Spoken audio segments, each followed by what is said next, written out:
hay asentimiento, pasamos al cuarto intermedio. José Ramón Granero, integrante de la primera legislatura de la provincia de Santa Cruz como diputado, bueno, después vicegobernador y otros cargos, pero un poco la idea es tratar de reconstruir cómo fue ese regreso a la democracia en el 83 y desde, bueno, el Movimiento de Integración y Desarrollo, que en ese momento tuvo un solo diputado, que fue usted.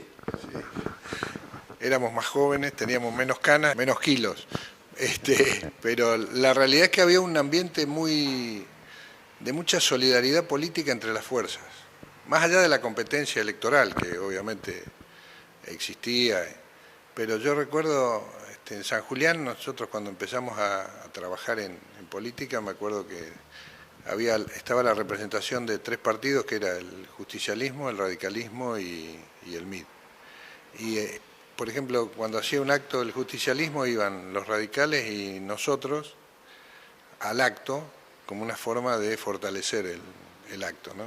Y lo mismo sucedía cuando hacía un acto del radicalismo nosotros, es decir, siempre nos juntábamos los dirigentes, hacíamos actos de presencia como una manera de demostrar la solidez que tenía el regreso a una etapa democrática y la superación de una de las etapas más cruentas, digo yo, de lo que fueron los golpes de Estado en la República Argentina, que todavía, para mí por lo menos, siguen teniendo un sinnúmero de incógnitas en función de cómo se atacaron determinados sectores, es decir, cómo fueron no solamente la confrontación del Estado militar contra los ciudadanos, sino también especialmente los sectores obreros, como yo siempre, cada vez que recuerdo esto, hablo de lo que eran los padrones de la CGT en aquel momento y lo que fueron después que pasó la dictadura militar, ¿no? Yo creo que lo que más rescato de aquella época es cómo fue la bocanada de oxígeno que significó para la ciudadanía en general, en todo el país, el retorno de la democracia.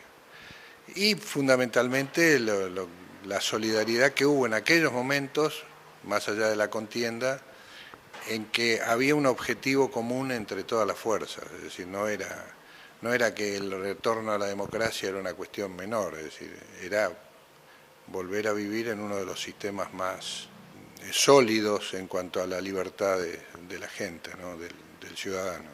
Digamos, el retorno a la democracia había generado una gran expectativa en todos los que hacían política, ¿no? Y en el pueblo en general, pero suena extraño que que esta solidaridad política se dé en un pueblo, en una provincia tan alejada de lo que fue por ahí el epicentro de la dictadura, que fueron las grandes capitales, ¿no? Sí, bueno, esto pasaba en mi pueblo. Te lo cuento como una cosa que llamaba la atención a veces, ¿no? Porque claro, no era común en ciudades más grandes. Nosotros lo hacíamos con un convencimiento de que había que hacerlo para solidarizar el regreso a la democracia. Y vos fijate una cosa, lo que pasó acá en Santa Cruz también, ¿no? Bueno, acá sale electo Puricelli de gobernador. Y hasta después de muchos años, Puricelli fue el primer gobernador que termina en esta provincia el mandato constitucional. Porque todos los anteriores, es decir, cuando se hace provincia, que la fórmula ganadora era de la UCRI, bueno, con el peronismo proscripto, obviamente, ¿no? Que eso también hay que sopesarlo en todo el análisis que se hace de la historia política argentina. Paradelo no termina su mandato, después viene el periodo del radicalismo con Martinovich Varela, también termina con una confrontación interna y bueno, un golpe de Estado. Y el primero que logra terminar sus 4 años es Arturo. Digamos, creo que también influye en eso el hecho de que la historia no nos, por lo menos lo que entendíamos nosotros, tratábamos de que no nos vuelva a traicionar nuevamente, ¿no? La historia política de Santa Cruz en este caso. Yo lo que sí creo es que, digamos, veníamos de un periodo en el cual había habido destrucción de la inteligencia argentina de ambos lados, y lo que creo es que ahí se trató de conservar, de valorar, de fortalecer un modo de convivencia, más allá de los errores que se cometen siempre y de las dificultades que muchas veces no se pueden superar. Me parece que esto es lo esencial de aquel periodo. Creo que todos buscaron esa impronta de decir, bueno, tenemos una democracia y la queremos afianzar. Claro, conservémosla. Es decir, porque veníamos yo doy el ejemplo de Santa Cruz porque, digamos, mi padre era dirigente radical y yo viví muchos de los problemas de aquella etapa política y los viví siendo una criatura muy joven, ¿no? Y bueno, después me toca participar en esta etapa y yo era el único diputado que había de mi partido, es decir, la mayoría la había obtenido el Partido Justicialista, la primera minoría era el radicalismo y después aparecía yo ahí como el llanero solitario. Pero, digamos, nosotros hicimos un trabajo de fortalecimiento de la propuesta nuestra en absoluta soledad, es decir, la gente de alguna manera ratificó la confianza en nosotros cuando tuvimos que renovar la banca y bueno, después nos tocó participar a los hombres del MIT integrando una fórmula en la figura de la vicegobernación. Para explicar un poco, hay dos o tres generaciones que ya pasaron y no nos conocen, como decía el ex de Olmedo. ¿Qué era el MID en ese momento? ¿Cómo había surgido? No, el MID es producto de una alianza que se hace entre dos hombres que fueron maestros políticos, por lo menos para nosotros, que eran Frondizi y Frigerio. Hay que remontarse a lo que fue la división del radicalismo en la Convención de Tucumán, cuando se proscribe al peronismo después de la Revolución del 55, el derrocamiento de Perón, y el radicalismo había, digamos, básicamente dos sectores, uno que lo presidía o conducía Ricardo Balbín y el otro Arturo Frondizi. En la división se queda la Unión Cívica Radical del Pueblo, que es Balbín, la conduce Balbín, y la UCRI, la Unión Cívica Radical Intransigente, que la conduce Frondizi. La visión era que no se podía gobernar un país sin la base popular que tenía el justicialismo. Esto es lo que entendía Frondizi, que no se podía pretender gobernar un país sin la fuerza que te da las bases populares. Y el entendimiento del otro sector era que, bueno, el golpe fue un desencuentro de la sociedad argentina tremendo, ¿no? Y bueno, después de eso, cuando se llama a elecciones, incluso en el mismo sector de las Fuerzas Armadas, yo estoy hablando como lo viejo que soy y hay chicos que por ahí ni van a entender, pero el jefe de la revolución en principio había sido Lonardi y después lo corren dentro del mismo sector militar y asumen Aramburu y Rojas, que eran los hombres fuertes del ejército y la marina. En ese ambiente el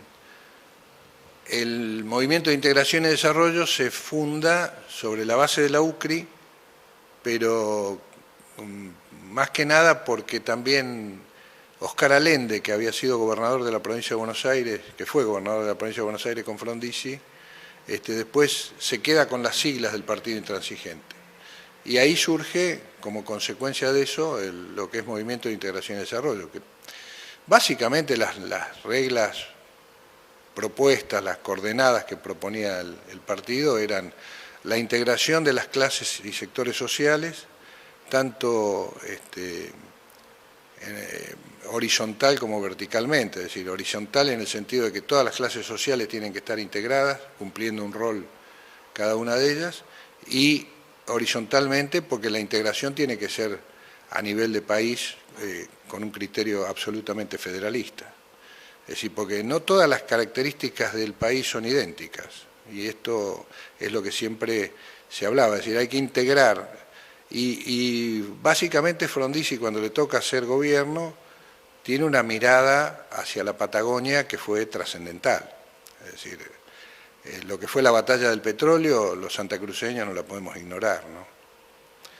Como tampoco tenemos que ignorar una medida del gobierno peronista de Juan Domingo Perón antes del golpe, cuando envía a la Cámara de Diputados, al Congreso de la Nación, la aprobación de un proyecto de explotación petrolífera con la California Argentina, que era una subsidiaria de la Standard Oil de Indiana, que abarcaba casi la mitad de la provincia de Santa Cruz a riesgo minero, y el Congreso se lo rechaza.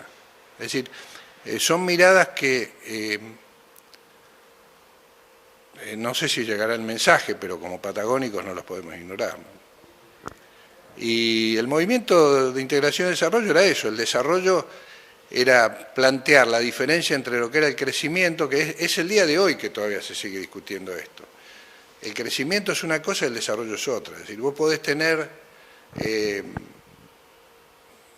1000 pozos petroleros y sacás el petróleo y lo vendés como materia prima, como commodity.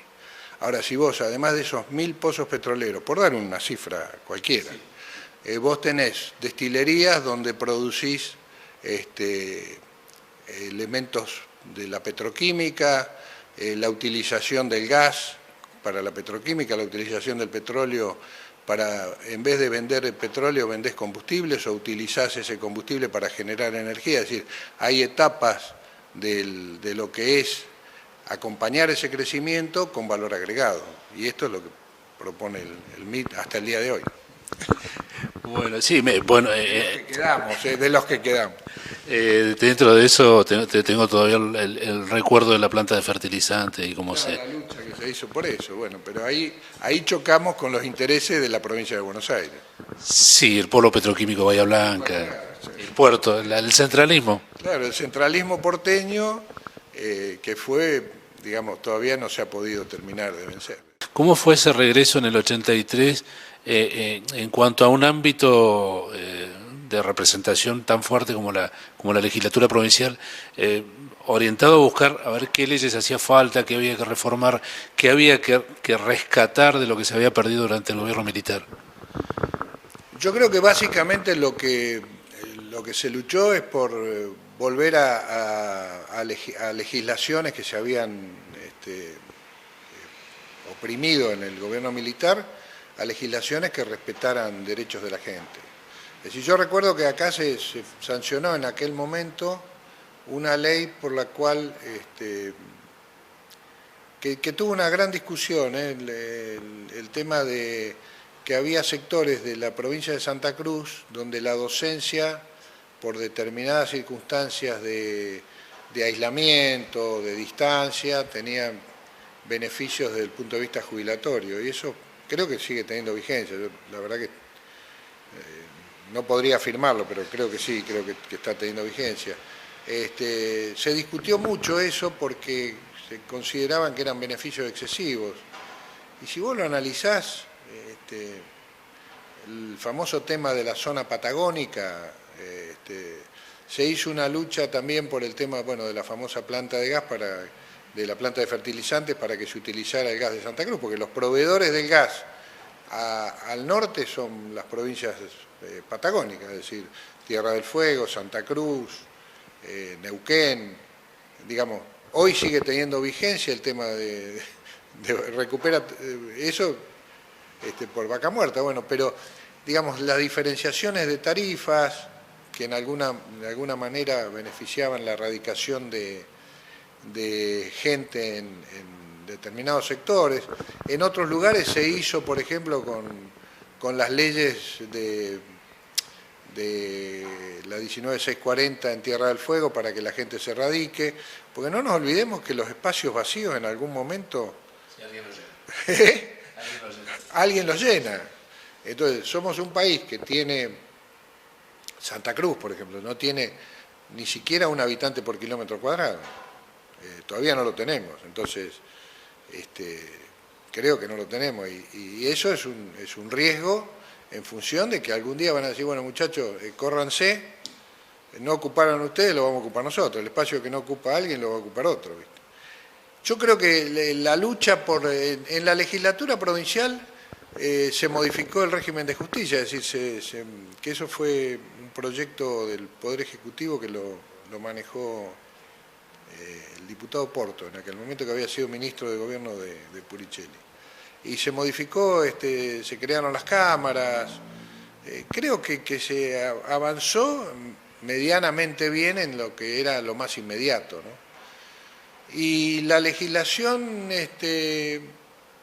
que digamos que más importaba era también la discusión de los temas impositivos en las regiones, que no lo discutíamos solamente nosotros, lo discutían la mayoría de las provincias patagónicas, en el sentido de que se beneficiara impositivamente a determinada región. Cosa que ningún economista liberal te va a aceptar, porque ellos piensan solamente en la recaudación y en el déficit fiscal. ¿Cómo era la convivencia política? Porque me imagino que también, de hecho me ha tocado cubrir como periodista, los debates eran bastante apasionantes, digamos, y pasionales en ese momento, ¿no? Con mucho trasfondo ideológico. Sí, bueno, pero digamos, era el debate dentro del recinto, después no había una confrontación más allá de... Nosotros exponíamos las ideas, es decir, había mucha militancia, es decir, yo respeté mucho a muchos adversarios, ¿viste? Rafa Flores era un tipo, es un tipo muy lúcido, y él era había que confrontar con él ahí adentro de la Cámara, ¿viste? Melgarejo era un militante permanente, yo lo había conocido, creo que alguna vez escribí un artículo sobre él por la militancia de él, ¿no?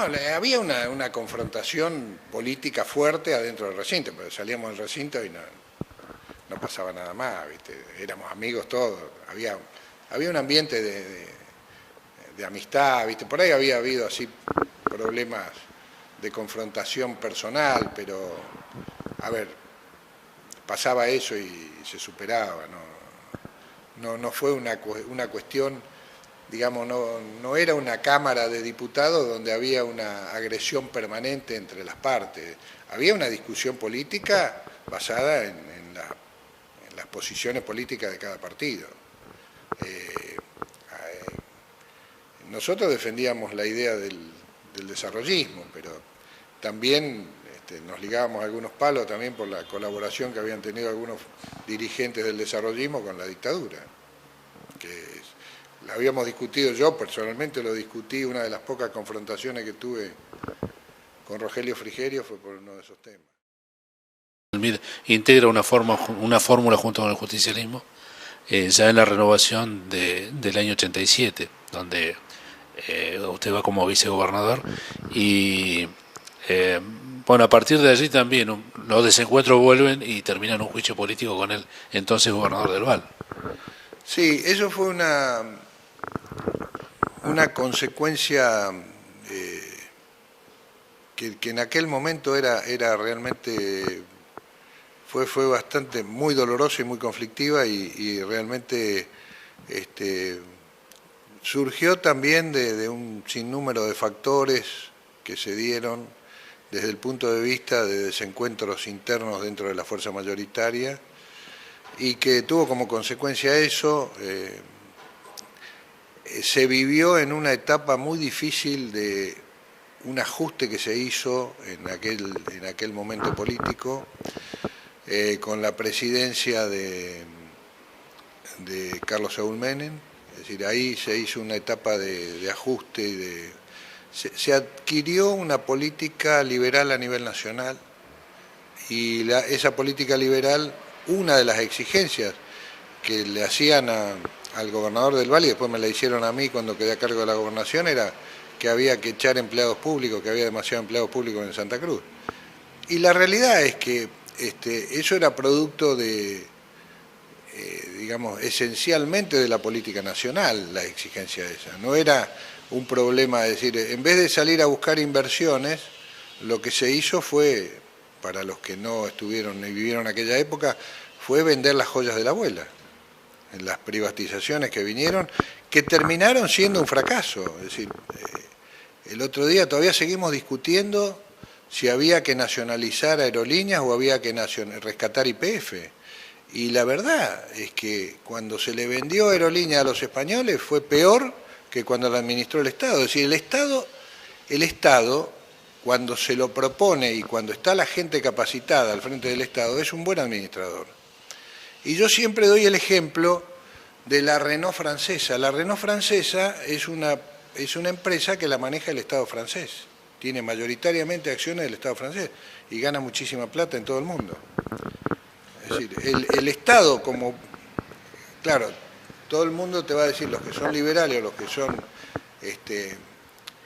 llevan políticas no digo de derecha ni de izquierda, porque la verdad que ya las derechas y las izquierdas ya están perimidas. Yo creo que acá la gente lo que quiere es que respeten sus derechos y que se le dé básicamente salud, educación y justicia, que son los tres elementos fundamentales. Y sigue siendo la víscera más sensible del ser humano el bolsillo. Entonces, claro, si vos querés, si vos tenés respuestas del Estado de ese tipo, seguramente las cosas van a funcionar mejor. Yo lo que creo sí es que las políticas liberales basan su teoría político-económica en el ajuste. Y el ajuste, que muchas veces es necesario, no es importante por sí mismo. Vos podés ajustar, como decía Rogelio Frigerio, vos podés dar un paso hacia atrás para después dar 2 pasos hacia adelante. Lo que no podés hacer es ajustar permanentemente para que la gente viva peor. Y esto es lo que de alguna manera logró revertir después de un periodo digamos, que estuvo al borde de la desintegración social, la República Argentina en el 2001, lo logró revertir un tipo de Santa Cruz como fue Néstor. Sí, digamos, bueno, que aquella política del consenso de Washington, donde se decía que nada de lo que no tuviera que estar en manos del Estado debería estar en manos del Estado, que terminamos vendiéndole empresas a otros estados, fue una cosa de locos también, ¿no? Pero es algo que se sigue debatiendo, incluso hoy en día sigue existiendo esa misma fórmula. Es que la única salida, y esto no lo tomen como un mensaje de marketing, la única salida que tienen los países, a mi criterio y al de mucha gente que creo que piensa en el desarrollo, es salir desarrollándose, es creciendo y desarrollándose. No solamente creciendo, porque vos podés tener petróleo y ser como Nigeria o tener petróleo y ser como Noruega. Y esto es totalmente diferente. Los noruegos hoy están viendo cómo solucionan uno de los problemas ambientales, que es el anhídrido carbónico, el CO2, como le dicen ellos, en vez de largarlo a la atmósfera, lo vuelven a enterrar en el mar. Eso es desarrollo en defensa del medio ambiente. Y la única salida que tienen los países, vos fijate que los países se dividen entre los países desarrollados y los subdesarrollados, a nivel mundial y a nivel político. Y los países desarrollados son los que manejan hoy la economía del mundo. Nosotros veíamos, e incluso se hicieron esfuerzos para ver si se podía integrar los famosos BRIC, el grupo de los BRIC, que lo llegó a integrar Brasil con Lula de presidente, y era un avance en el sentido de que un país latinoamericano, que es una de las economías más importantes del mundo en este momento, entrara a un a una etapa predesarrollo de los grandes países del mundo. Y eso se basa no solamente en la economía, porque en definitiva la economía son decisiones políticas. Es decir, vos tomás decisiones políticas no solamente para ganar elecciones, tomás decisiones políticas para que la economía de la gente mejore y la gente viva mejor. Si las diferencias que hay en este momento en el mundo, que son incluso criticadas por el Papa Francisco y por otros miembros de otras organizaciones de fe, son que cada vez hay más poder económico en menos gente y cada vez más hambre en la mayoría de los pueblos.